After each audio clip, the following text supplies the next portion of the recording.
Hello，大家好，欢迎回到我们的线上课程《中华人民共和国史》。那么我们还是继续介绍第4章的内容，主要是中共1949年以后在农村的所作所为。那么当然是从土改运动到人民公社，到合作化运动，最后到我们大家都知道的大跃进运动，然后到大饥荒这一段历史是我们最近这几周要重点讨论的内容。那么我们上次讲到了土改运动的暴力的性质那么我们现在做一个土改运动的大概的一个总结这次土改运动它的直接的后果是什么？那就是在农村重新分配了土地。其实，在农村重新分配土地，或者说土地私有化这本来按说是一种进步主义运动。如果真的中国是在一种公平的法治的条件下去做了土地私有化，搞不好那个时候农业就有更好的发展，或者说我们更早的走入资本主义这种道路。但是不是其实中国的土改并不是真正的要去把土地私有化，这个我们大家也都知道，以后也会讲到。但是它客观上来讲土改就是在农村重新把土地进行了分配。我举一个例子，你比如说以华东地区为例。在华东地区，当局一共征收了土地多少亩？这长串数字我都数不过来个十百千万、十万、百万、千万、亿，大概11889万0,860亩，1亿多亩。光是华东地区占了耕地总面积的34.67%，把将近1/3的土地进行了重新的划分。那么在华东地区，根据我们原来的讲的土改的内容，没收了多少房产呢？没收了多余的房屋，这个数字少了一点好念了，653万1065间。仅华东地区从地主那里没收的房屋就达653万间，耕畜没收了50万5458头，农具没收了991万9856件。剥夺的多余的粮食来了有串数字，个十百千万、十万、百万、千万、亿，10亿多斤大概，那我就不念了这具体的。那么没收的随房的家具是1985757件。整个华东各地分得的土地的人数，就原来是家里没有土地这个用暴力手段把土地强分了，结果现在有了土地的人数占农村人口的60%到70%，这个非常重要就是60%到70%的农村人口原来没有地或者说地比较少，那么共产党来了之后，用国家暴力做支撑，把土地重新给分配了，那么这些人开始有了地了，你想这些人怎么样？自然就会变成共产党的拥护者，对吧？这跟选举买票差不多那意思那么贫雇农，尤其是贫雇农，平均分得的土地大约在1.5到2亩之间。你想那些贫农从来没有地，都是长工，都是给地主干活。现在呢，突然把地主的地分给他了，平均每个人分到1.5到2亩的土地，这个他对政府的感激，我们也是可以想象的。所以说，土改当然是很有利于中共稳定他在农村的统治的。对于这些贫困农民来说，得到土地使得他们对中共可以说是感恩戴德，他们也因此呢成为中共的国家暴力得以延伸进基层农村的骨干力量。那些大地主或者成了基本的村干部，这很多村干部都是二流子，那么那批人都是因为在土改中得到了好处，所以他们拥护土改，拥护中共，也成了中共在农村搞群众运动的打手。中共因此呢扩大和巩固了自己在农村的统治基础。那么土地改革运动呢，除了这个直接结果之外，还有一些间接的结果，那就是说从根本上消灭了传统的农村地方精英集团，就是我强调的士绅阶层，整个这个阶层完全从根本上去消灭掉了。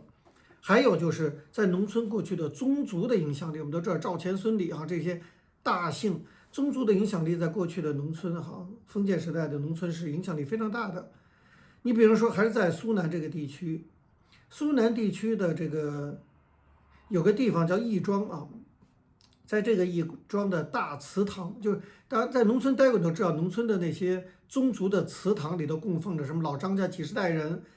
这种大祠堂哈，在当地是宗族力量得以发挥影响力的主要的资源。那它不光是说是个家族凝聚的地方、宗教传统的地方，更是因为有些祠堂其实改为学校，所以它也是个教育机构的地方。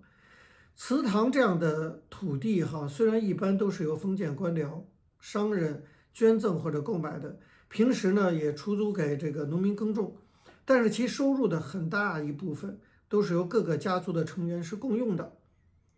乡绅阶层一般居住在城里，但是他们通过这种方式还延续他们在农村的影响力，就是他们把祠堂这些地哈就捐出来，那当然就保留了他们的话语权。通过这种方式，他们住在城里，但士绅阶层的影响力还是升级到农村基层的。那么中共来了，就是要把他们打掉。所以对于这样的宗族的这些土地啊，以祠堂大的这些祠堂为代表的宗族土地的势力，那么土改是重点攻击对象。在土改过程中，按照政策哈，一律就是没收、重新分配，这个就等于是釜底抽薪的，是吧？因为它根本就断绝了这个在城市里的乡绅阶层可能去影响农村的经济资源基础，从根上给你断掉了。同时呢，农民得到土地，生产积极性也大为提高，当然也有助于农业生产的迅速恢复和发展，这是第三个这个附带的这种效应。就短期内中国农村稳定住了，而且这个农村种地的这个农业生产还有一定的恢复和发展，这是土改带来的三个作用哈。第一个就是我们讲重新分配土地，第二个消灭了士绅阶层，第三也带来了一定的这个发展。可是我们不要忘记哈，所有这三个看起来很有利的因素，其实都是非常血腥的哈，是靠着暴力完成的。另外呢，还有一些侧面影响，这就比较不是那么主要的了哈。你比如说，土改中这种广泛的这种暴力，实际上对农村中潜在的那些反对力量给予了极大的政治上的这种威慑。这本来就是毛泽东的本意之一嘛，确实也达到了这个目的。澳大利亚有个学者叫弗雷德里克·泰维斯这是我们这个汉学界的鼻祖之一。泰维斯他就曾经做过调查，他指出，他说对地主使用武力是使得全体农村人口相信谁更有力量的关键。我觉得这句话讲得非常的精辟抓住了问题的关键点，就是为什么在土改中要使用暴力，如此不成比例的大规模的血腥的暴力，因为这种暴力会使农民他会看谁更有力量，所以通过暴力，共产党是展现他的力量，告诉老百姓说，看谁的力量更大，看你们要跟着谁走。所以泰维斯说，对地主使用的武力是使全体农村人口相信谁更有力量的关键。那么在这里，国家暴力的目的之一就是显示自己的力量，以争取人民对新政权的信心。同时，在显示力量的过程中，也使得那些新投入土改或者投入革命的这些年轻人、知识分子开始接触到阶级斗争的思想，包括这个群众运动的实践，从而为共产党培养了一批在农村的基层干部。但是我必须得说这一批基层干部很多都是过去的农村的混混、二流子、没地的、懒惰的那些懒人，那么他们也就是访贫问苦的对象，后来成了共产党统治基础。所以中共一开始统治农村，农村的干部一直到今天都是什么？农村干部的底色，并不是来自过去的传统的秀才、进士、举人这样的士绅阶层，来自的是流氓无产阶级，协助中共或者跟中共一起共同控制农村基层的力量，就是流氓无产阶级。某种程度其实就是毛泽东就是这个阶级的代表嘛。但毛泽东是有一定的小知识分子的色彩，但某种程度他就是农村的这种代表，就是比较不是说这种大士绅阶层和其实不是主流，但是共产党用国家权力把他们扶持起来了。总之通过血腥的暴力土改的方式，中共在农村地区加强了统治基础，得到了更为坚实的来自贫雇农的这种拥护，这对于新中国政权的稳定可以说是至关重要的。那么这就是为什么土改是这么重要的一件事那么土改把士绅阶层整体消灭了，这是破坏性的东西那你要怎么建设？农村毕竟还是中国的基础，当时的中国农村人口占了绝大多数，而且人要吃饭，粮食生产是必须要保障的，所以接下来怎么样进行社会主义改造，这就是接下来在农村的这一段历史。那么就是集体化道路和所谓的人民公社制度，我们慢慢来讲。集体化道路是从哪儿开始的？是从统购统销政策开始的。现在的年轻人大概都对这个词都不熟悉了哈，但我想50、60岁以上的人对于统购统销4个字应该都会有印象。曾经有一段时间，什么叫统购统销啊？就是国家统一购买粮食，按照国家价给你统一的价格买你的粮食，然后国家统一销售，就是农民种的粮食你不能自己去售出，你不能自己从中得到利润，你只能卖给国家，这叫统购统销。这个政策的制定，为什么要制定统购统销？这完全对农民是极大的剥夺哈，因为你跟国家谈判得起吗？比如我们自己买了粮食，我们到农贸市场去卖，我说5块钱一斤就是，但是统购统销政策，政府说我就2块钱收，你敢不交吗？你敢不交，民兵就到你家去抓你去了。这个对农民是非常大的这种集体性的大规模的迫害，可以说是。但为什么要推行这么严酷的政策？起因是1953年。中国爆发了大规模的粮食危机。这一年，根据粮食部的统计，1952年7月到1953年6月底，这个粮食年度内，中国国家共收入粮食547亿斤。说起来，比上一粮食年度是增长了8.9%。可是呢，支出的部分，你不要忘了，支出是越来越多的，包括还到朝鲜战场打仗。支出就收入了547亿斤，可是支出587亿斤，收入增长了，比上年度增长8.9%，但是你要知道，支出比上年度增长了31.6%，所以粮食出现了40亿斤的赤字。那一年是小麦受灾，减产当然是势在必行的哈。那么对于正在同时支撑新政权建立，还有朝鲜战争这2项艰巨任务的新政权来讲，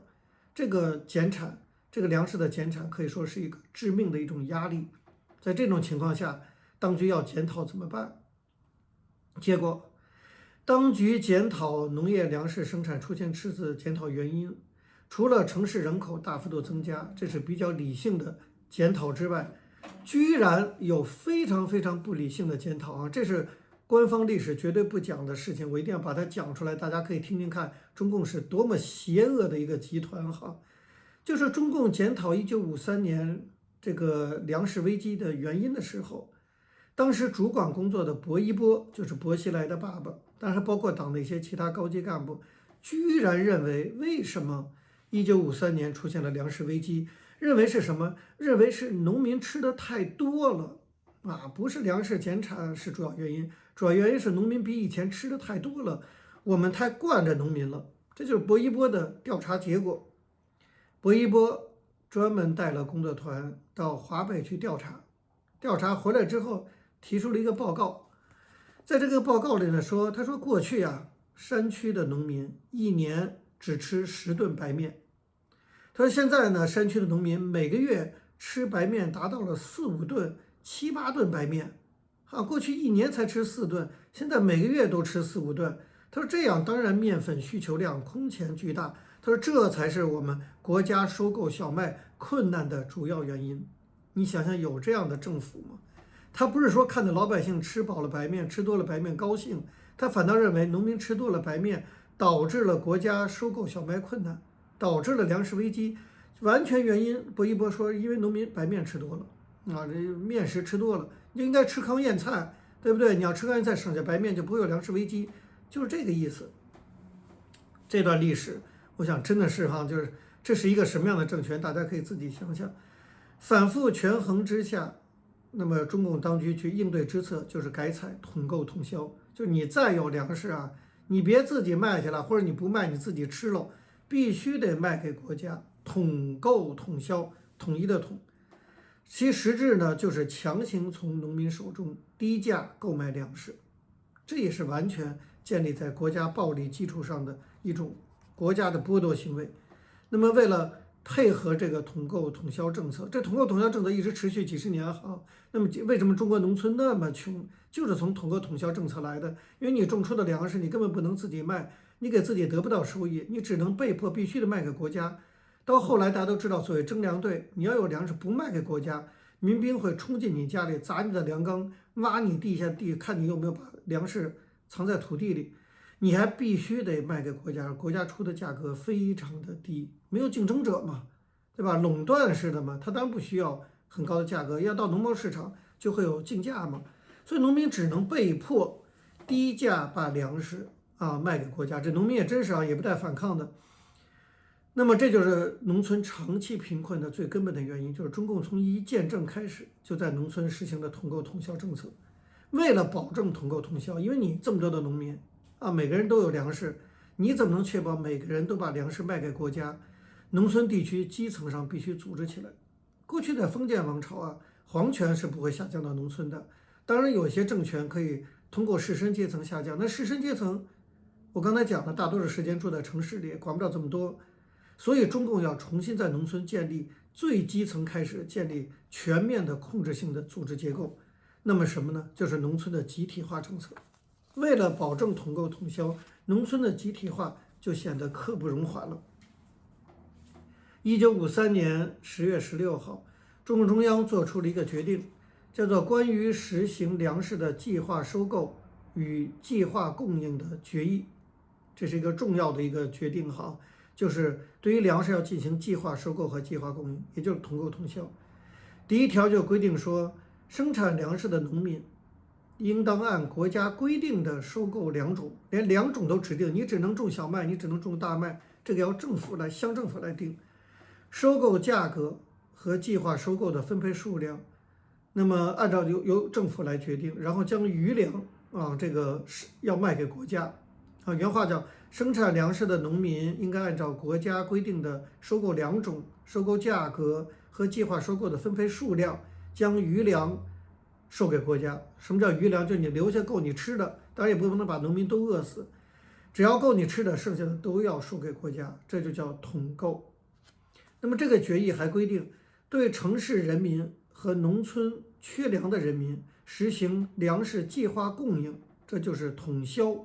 就是现在变成多么可笑的事情！统购统销的可笑之处在于说，农民不仅要把粮食强行被迫的卖给国家，农民自己种了粮食卖给国家之后，农民再花钱去到政府那儿把粮食买回来，对农民进行双重的剥夺。天下最苦的就是中国农民，整个人类历史上最苦的就是中国农民，太悲惨了，对不对？要统销，就是在决议中对城市人民和农村缺粮的人民实行粮食计划供应由国家再返销给农民，当然那价格不一定特别高，可是你还是要花钱去买。那么钱当然有多少钱也由政府制定，也就是说，国家严格控制粮食市场，严禁私商自由经营粮食。那统销就说你保留了你基本的口粮之外，如果你还想再吃白面，你就只能向国家去买。那么这个不再有市场存在了，你只能跟国家买。那么国家就严格的把粮食市场控制起来。那么从此再也没有什么私营贸易，在粮食问题上就没有私营贸易了。按照著名的美国历史学家石景谦斯宾塞的说法，他说以极低的价格那么强迫收购超过农民总生产量1/4的粮食，这项政策让农民仅仅能够维持温饱。让农民仅仅能维持温饱是所有独裁者统治的秘密，你知道吗？经济发展起来，人就会想得多，所以共产党是有意的让农民吃不饱的，让农民仅能维持温饱，而使政府有余力去保证城市地区的粮食供应不予匮乏。这是斯宾塞说的哈，并且压低城市的工资水平，可以说一箭三雕，对吧？就是让农民保持温饱，让政府有余力保证城市供应，还压低城市的工资水平。这样的统购统销政策对于中国经济发展造成的阻碍，那当然是非常非常大的。农民没什么生产积极性了有一个很有趣的小例子最后给大家讲一下，统购统销到多么荒谬的程度、可笑的程度。上海人听好了，上海的故事不知道你们还知不知道？上海城郊的有个青浦县的小蒸公社，蒸包子的蒸小镇公社的渔民，他们在统购统销政策实行之前，都是去黄浦江捕鱼，然后呢，直接他们就拿着鱼到上海去卖了，对吧？随着市场波动，有卖高有卖低，挺好的。统购统销实行以后不可以了，你不可以自己，你可以要捕鱼，但是你只能卖给国家。渔民必须把捕来的鱼卖给国营的青浦县的水产公司。这个哈，但是你知道产生了什么结果吗？就你卖给这个水产公司以后，再通过固定的流程啊，反复的流程，再多次运输运到上海，活活的就把活鱼运成死鱼了。你想，本来这个渔民呢是打了鱼，早上打了鱼，上午就到了上海，中午、下午什么，当天就到了上海，他是活鱼就卖。现在呢，农民捕了鱼不能自己拿到上海去卖，只能就是交给当地的渔场公司，当地渔场公司再去运到上海，运到上海时候都是死鱼了。所以根据这个我必须得说这个来源，要不然大家都不敢相信。根据北京财经杂志，大家都知道，财经杂志2015年1月19号那一期，你有兴趣你去看那篇文章。财经杂志2015年1月19号那一期上有一篇文章叫做要计划还是要市场，作者叫张国华。他在回忆文章中他就写了这件事情，他说这个事情导致在其后将近20年的时间里，上海市民从来吃到的都没有活鱼，吃到的都是黄浦江里的死鱼，因为都在运输过程中就死了，运输花时间太长，所以这是非常荒谬的一个经济政策他这个不让这个农民直接捕了鱼去卖，一定要交给水产公司，水产公司再运输到上海，运到上海就是死了。所以张国华说，在20年的时间里，上海市民只能吃到黄浦江里的死鱼，这就是统购统销给中国带来的，听起来简直都是黑色幽默一般的这个非常残酷的这种笑话式的东西，但那就是中国农村统购统销政策的现实。那么呢，我还是讲，为了保证统购统销政策，接下来在毛泽东和共产党在农村进行大规模的农村基层组织改造从合作化到集体化到人民公社，把整个农村给组织起来，这是前所未有的，整个中国历史上前所未有的事情。而最后的结果是什么？就是大饥荒，就是大跃进，然后导致大饥荒。这就是整个中国农村的几十年的这一段悲惨的历史。农民帮助了共产党得到政权，而受到共产党政权最大打击的，且恰恰就是农民。那么后面的这段历史就是从这个集体化到合作社，到人民公社，然后到大跃进，到大饥荒，我们下周开始一一的向大家详细的描述。好，今天的课就到这儿，谢谢大家。